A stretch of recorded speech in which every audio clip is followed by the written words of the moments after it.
नमस्कार साथियों, welcome to my channel UPSC way. और आज हम डेली करंट अफेयर्स की सीरीज़ का अगला भाग लेकर आए हैं। 30 मई 2021 को करंट अफेयर्स के जो नए नए क्वेश्चंस हैं उन पर नज़र डालते हैं। चलिए पहले प्रश्न की बात करते हैं। हाल ही में किस देश की सरकार ने खुफिया विभाग से 90 दिनों में कोविड-19 की उत्पत्ति का पता लगाने का निर्देश दिया है? कोविड-19 की उत्पत्ति का पता लगाने के लिए कहा है। तो यह अमेरिका ने कहा है। अमेरिका के राष्ट्रपति जो बाइडेन ने अपनी खुफिया एजेंसी से 90 दिनों में 3 महीने में कोविड-19 की उत्पत्ति का पता लगाने को कहा है कि ये कहाँ से उत्पन्न हुआ है। वैसे तो सब जानते हैं चीन से उत्पन्न हुआ है, परंतु ये बात आधिकारिक नहीं है। अमेरिका की बात है तो ये देखिए अमेरिका है मैप में, की राजधानी वाशिंगटन डीसी है और यह पोटोमैक नदी के किनारे बसा हुआ है वाशिंगटन डीसी। चलिए अगले प्रश्न की बात करते हैं। क्वेश्चन नंबर 2, हाल ही में अंतर्राष्ट्रीय एवरेस्ट दिवस कब मनाया गया? तो अंतर्राष्ट्रीय एवरेस्ट दिवस 29 मई को मनाया गया। 29 मई को अंतर्राष्ट्रीय एवरेस्ट दिवस मनाया गया था। नेपाल के तेंजिंग नोर्गे और न्यूजीलैंड के एडमंड हिलेरी ने इस दिन 1953 में माउंट एवरेस्ट पर चढ़ाई की थी। यह उपलब्धि हासिल करने वाले वह पहले इंसान थे। माउंट एवरेस्ट का नेपाल में जो नाम है वह सागरमाथा है और समुद्र तल से माउंट एवरेस्ट की ऊंचाई 8,848 मीटर है। नेपाल में चुनाव होंगे क्योंकि वहाँ के राष्ट्रपति विद्यादेवी भंडारी ने संसद भंग कर दिया है। नेपाल की राजधानी काठमांडू है और काठमांडू सार्क का मुख्यालय है। इस तस्वीर में ये एडमंड हिलेरी हैं और ये तेंजिंग नोर्गे हैं। तो इस प्रश्न के बाद अगले प्रश्न में चलते हैं। अगला प्रश्न है, द स्पिरिचुअल CEO नामक पुस्तक किसने लिखी है? तो द स्पिरिचुअल CEO ये पुस्तक S प्रकाश ने लिखी है। इस पुस्तक का कवर पेज आप देख सकते हैं, द स्पिरिचुअल CEO। अगला प्रश्न है, हाल ही में किस राज्य सरकार ने आवश्यक सेवा रख रखाव अधिनियम एस्मा लागू किया है? तो इस प्रश्न का चौथा उत्तर सही है, उत्तर प्रदेश। उत्तर प्रदेश की सरकार ने एस्मा लागू किया है। ये पिछले 6 माह से लगा हुआ था, अगले 6 माह के लिए बढ़ा दिया है। इसके तहत सार्वजनिक सेवाओं, निगमों और स्थानीय विभागों के कर्मचारियों के हड़ताल पर प्रतिबंध लग गया है और यह 1968 में पहली बार लाया गया था। इसमें बिना वारंट के गिरफ्तारी की जा सकती है। 1,000 रुपये का जुर्माना और 6 माह की जेल या दोनों की हो सकते हैं यदि ऐसा उल्लंघन किया। अगले प्रश्न की ओर चलते हैं। ये देखिए उत्तर प्रदेश की राजधानी लखनऊ है। उत्तर प्रदेश के राज्यपाल राम नाईक हैं और 75 ज़िले हैं। इसमें गंगा, यमुना, सरयू, गोमती, रामगंगा ये नदियां हैं। इसका राजकीय पक्षी सारस है और इसका राजकीय वृक्ष साल है। ठीक है, अगले प्रश्न में चलते हैं। हाल ही में एरिक कार्ले का निधन हुआ है, वे कौन थे? एरिक कार्ले।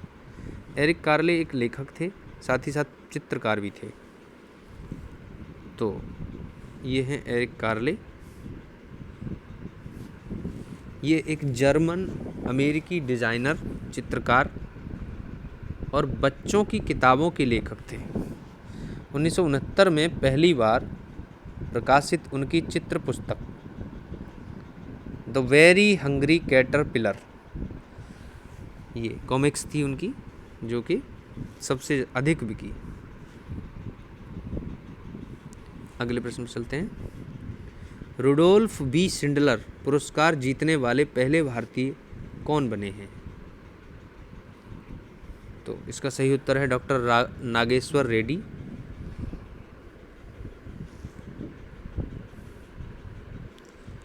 ये हैं डॉक्टर नागेश्वर रेड्डी।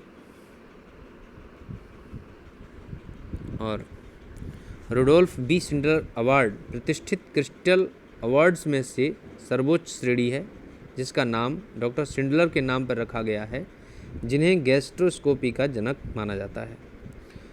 पद्म पुरस्कार से सम्मानित और प्रसिद्ध gastroenterologist doctor D Nageshwar Reddy, जो कि AIG अस्पतालों के अध्यक्ष भी हैं, इन्होंने American society of gastrointestinal endoscopy से रुडोल्फ बी शिंडलर पुरस्कार जीता है। अगले प्रश्न चलते हैं। हाल ही में किस देश के सैन्य अधिकारियों ने वहां के राष्ट्रपति और प्रधानमंत्री को हिरासत में लिया है? इसका सही उत्तर है माली। माली में तख्तापलट हुआ है, सेना ने फिर से वहाँ के राष्ट्रपति और प्रधानमंत्री को हिरासत में ले लिया है। तो ये नक्शा में हम देख सकते हैं माली देश, जिसकी राजधानी बमाको है, और यहाँ पर कई बार तख्तापलट हो चुका है। अगले प्रश्न की ओर नज़र डालते हैं। टोक्यो ओलंपिक खेलों के कुश्ती मैचों में अंपायरिंग करने वाले भारत के पहले रेफरी कौन बने हैं? तो इसका सही उत्तर है अशोक कुमार। ये पहली बार कुश्ती मैचों में अंपायरिंग करेंगे। तो टोक्यो ओलंपिक खेलों पर ज़रा नज़र डालते हैं। टोक्यो ओलंपिक खेलों का आयोजन पिछले वर्ष 2020 में होना था, परंतु कोरोना की वजह से इसे 2021 में आयोजित किया जाएगा। टोक्यो में होने वाले ओलंपिक खेलों में इस बार बेसबॉल, सॉफ्टबॉल, कराटे, स्केटबोर्ड और सर्फिंग को भी शामिल किया गया है। अगले प्रश्न की ओर देखते हैं। हाल ही में global annual to decadal climate report 2021 को किसने जारी किया है? तो इस रिपोर्ट को विश्व मौसम विज्ञान संगठन WMO ने जारी किया है। इस रिपोर्ट के हिसाब से दुनिया 2021 से 2025 के भीतर अस्थायी रूप से 5 डिग्री सेल्सियस वार्मिंग के निशान को तोड़ देगी। इसमें कहा गया है कि वार्षिक औसत वैश्विक तापमान की 40% संभावना पूर्व औद्योगिक तापमान से 5 डिग्री सेल्सियस को पार कर जाएगी। 2021 से 2025 की अवधि में एक वर्ष के रिकॉर्ड पर सबसे गर्म होने की 90% संभावना है। अगले प्रश्न की ओर चलते हैं। हाल ही में किसने मध्याह्न भोजन योजना के तहत छात्रों को प्रत्यक्ष लाभ हस्तांतरण DBT डायरेक्ट बेनिफिट ट्रांसफ़र के माध्यम से मौद्रिक सहायता प्रदान करने के प्रस्ताव को मंजूरी दी है? तो इस प्रश्न का उत्तर है 4th रमेश पोखरियाल निशंक। ये हमारे शिक्षा मंत्री हैं। इन्होंने मिड डे मील योजना के तहत खाना पकाने की लागत को डायरेक्ट बेनिफिट ट्रांसफ़र DBT के माध्यम से 11.8 करोड़ छात्रों को मदद देने को मंजूरी दे दी है। यह आर्थिक सहायता पात्र बच्चों को एक स्पेशल वेलफेयर स्कीम के तहत दी जा रही है। दोस्तों, आज के लिए हमने एक प्रश्न रखा है। आप इसका उत्तर कमेंट बॉक्स में नीचे दे सकते हैं।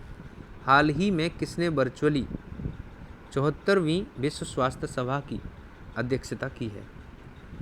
S Jaishankar, doctor Harshvardhan, Mario Draghi, इनमें से कोई नहीं। आप इसका उत्तर कमेंट बॉक्स में देकर बताएं। अगर हमारा वीडियो आपको अच्छा लगा तो प्लीज़ लाइक करें, शेयर करें, कमेंट करके बताएं कि इसमें और क्या हो सकता है, और प्लीज़ चैनल को सब्सक्राइब कर दीजिए। Thanks for watching.